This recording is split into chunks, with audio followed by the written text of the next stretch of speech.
Desk chats to CEO Richard Friedland a little later this hour.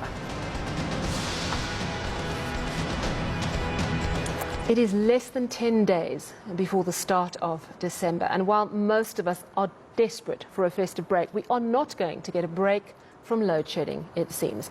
Last week, the power utility confirming major maintenance work starting next month, which will increase the chances of more power cuts. We're currently on stage 4, with Eskom really concerned about running out of diesel.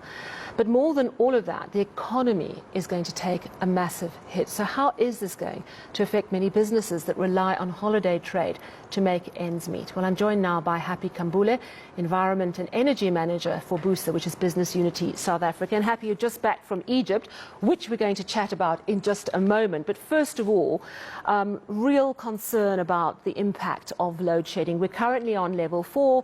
We're going to go to level 2, but we've been told to expect a really up and down scenario with lots happening in December for Eskom.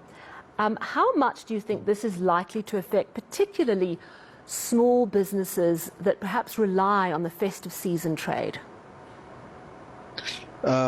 Good evening, and thank you for having me.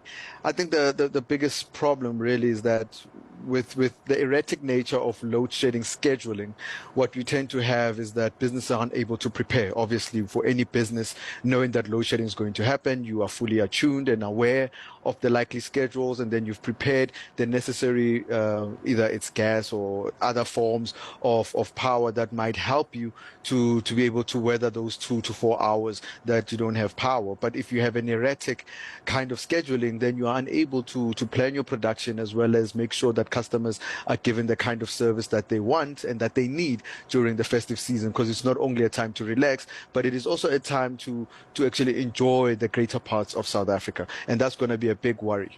Have you got a sense already at BUSA of how much load shedding this year, which has just been astonishingly bad, has impacted particularly the more vulnerable, smaller businesses? Well, we've got aggregate figures of what each level of load shedding kind of gives us in terms of losses in the economy. We've understood that a lot of small businesses have started to close down as the level of stages tend to increase. So there are longer the stages of load shedding in stage 4 as well as in stage 5 or 6. You tend to get businesses which are much smaller unable to weather the storm, because not only do you have a reduced amount of cash flow, amount of customers coming in, you also aren't able to recoup the amount of losses that you've had in previous months or in previous days. So small businesses are really hampered by the ability of not having the necessary resources as big businesses and the ability to be able to weather the different levels of load shedding. But what we do know on aggregate, that stage 4 about approximately gives us a loss of about 1 billion per day when we've got those kinds of stages. Stage 4 costs the economy 1 billion a day.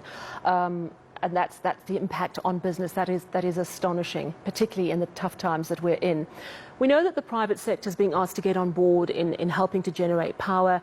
And we know that the big businesses in particular, we see a lot of our malls, most of them have got a backup power plan. Those small businesses that have actually managed to survive to this point, have most of them got a backup power plan?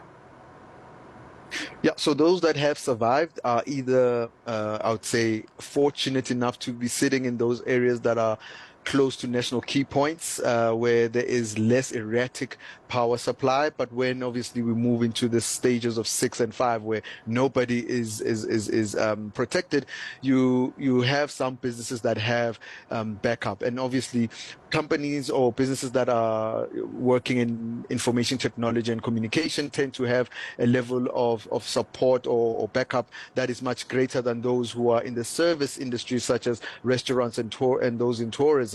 However, those aren't going to work when you have an erratic supply, as I said, especially with the different stages of load shedding, because those things tend to run out, and then the cost of actually running your business starts to increase. And if they increase beyond what you're able to make in that particular month or in that particular day, you start thinking about shutting down. Yeah, I mean, that's a sad reality. And of course, in this context here in South Africa, this occupies all of us because it impacts all our lives.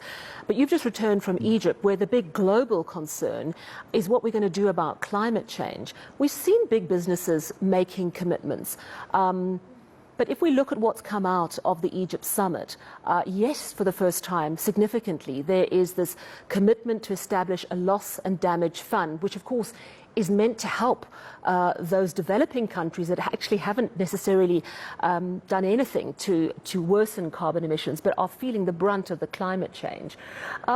Do you believe that there is a really strong commitment on the part of business to really make a difference, or are you more on the, oh, this is a bit of greenwashing, which it's called, saying all the right things about getting emissions down, but not really doing enough?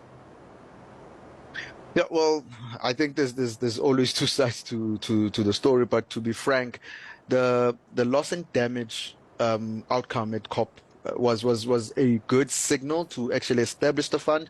But for countries like South Africa, we're going to be stuck in a situation where we have to prove our vulnerability because we're not the least developed country in the world, right? We're not one of the least developed countries in the world. So as much as there is a loss and damage fund and there's mechanisms that are there that would apportion whatever support that is there, we still need to prove to a certain extent that we are vulnerable enough. And obviously South Africa, we know that our vulnerability is quite high, but we are a developing country. So there's still some negotiation as to who's going to be able to access those resources.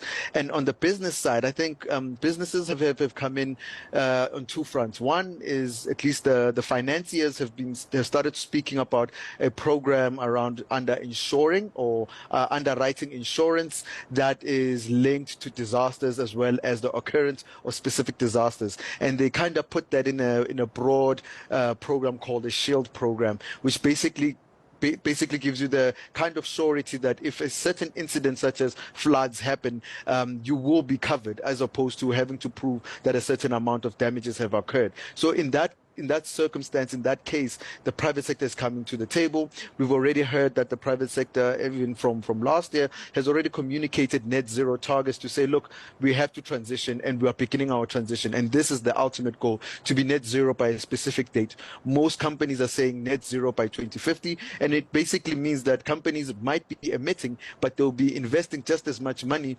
in reducing the emissions that they are producing, as well as trying to suck up those that are stuck in the environment. So we are seeing good signs, but are we doing enough yet? No, we're not, because globally emissions are actually increasing. So we need to start moving in the light of reducing our emissions as much as possible, using the necessary technologies that are available, and ensuring that we undergo a just transition in the midst of that whole move towards greener technologies. Yeah, so we've got to keep the pressure on so that business does carry on. Though, of course, we know that South Africa received quite a lot of praise for its commitment to a just transition. So let's hope that we can be a bit of an example in years to come. That would be really lovely to see. Thank you so much for chatting to us this evening. That, of course, is Happy Khambule, Environment and Energy Manager for BUSA, which is Business Unity South Africa, just talking to us about the real impact